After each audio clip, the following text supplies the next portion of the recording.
Halo Sobat Kapten Anime, bagaimana kabar kalian?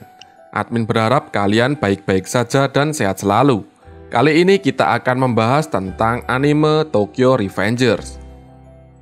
Kisaki Teta menjadi salah satu karakter paling berbahaya dan cerdik di anime Tokyo Revengers. Di serial anime episode 4, kita telah melihat sosok Kisaki yang menguping perbincangan Takemichi dan Akun. Pertanyaannya, siapa sih sebenarnya Kisaki Teta?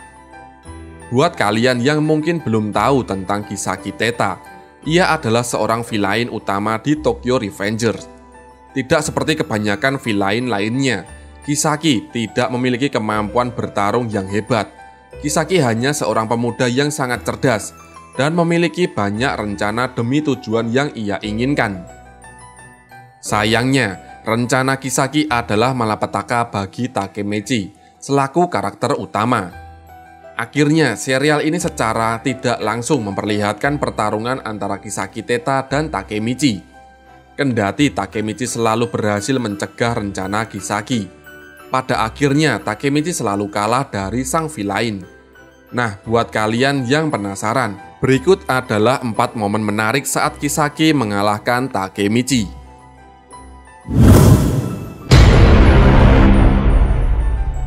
Misi pertama yang diberikan Naoto pada Takemichi adalah mencegah kematian Draken yang telah direncanakan oleh Kisaki Teta.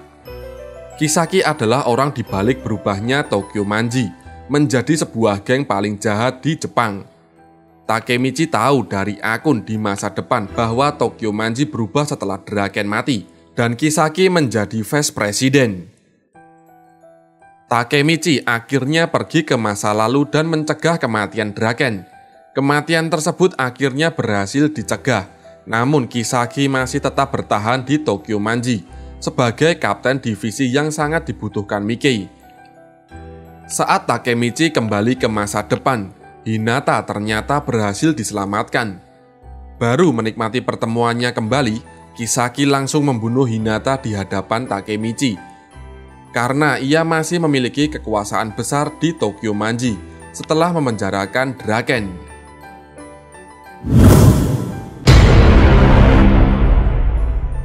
Valhalla mungkin menjadi salah satu geng terkuat yang pernah dihadapi oleh Toman. Apalagi geng tersebut berisikan teman-teman dan pendiri Tokyo Manji yang lain. Mengetahui nasib Hinata tidak membaik dan mendapat informasi dari Draken soal pembunuhan yang dilakukan Mike terhadap Kazutora, Takemichi kembali ke masa lalu dan mencegah kisruh di Toman dan Valhalla. Valhalla adalah geng yang terkenal karena tidak memiliki ketua. Hal yang menarik adalah kenyataan kalau Valhalla dibentuk oleh Kisaki Teta agar geng tersebut dipimpin oleh Mike secara langsung. Setelah berhasil mengalahkan geng tersebut, Takemichi diangkat menjadi ketua divisi pertama, memiliki posisi yang sama dengan Kisaki Teta. Saat kembali ke masa depan, Takemichi dikagetkan dengan fakta bahwa Hinata dibunuh atas perintahnya karena ia takut pada Kisaki. Lebih mengerikannya lagi, Kisaki membunuh semua anggota lama yang ada di Tokyo Manji. Kisaki yang membentuk Valhalla adalah masa depan terburuk yang pernah dialami oleh Takemichi.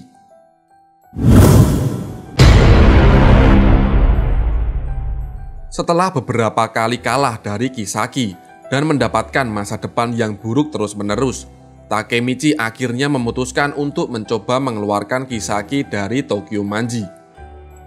Kisaki yang pintar memanipulasi dan menipu banyak orang akhirnya kalah dan ketahuan oleh Mike.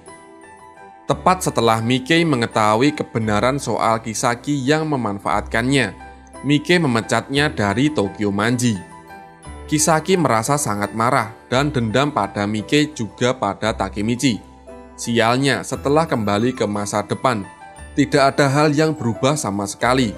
Hinata tetap mati dan lebih mengerikannya lagi, Kisaki menjadi penjahat paling kejam dan membunuh Takemichi dan Naoto di waktu bersamaan. Wow.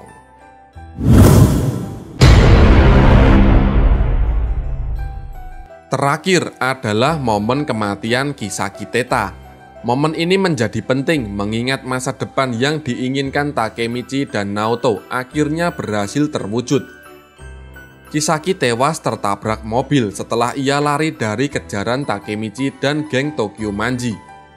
Kendati begitu, kematian Kisaki Teta menjadi salah satu kemenangan baginya juga.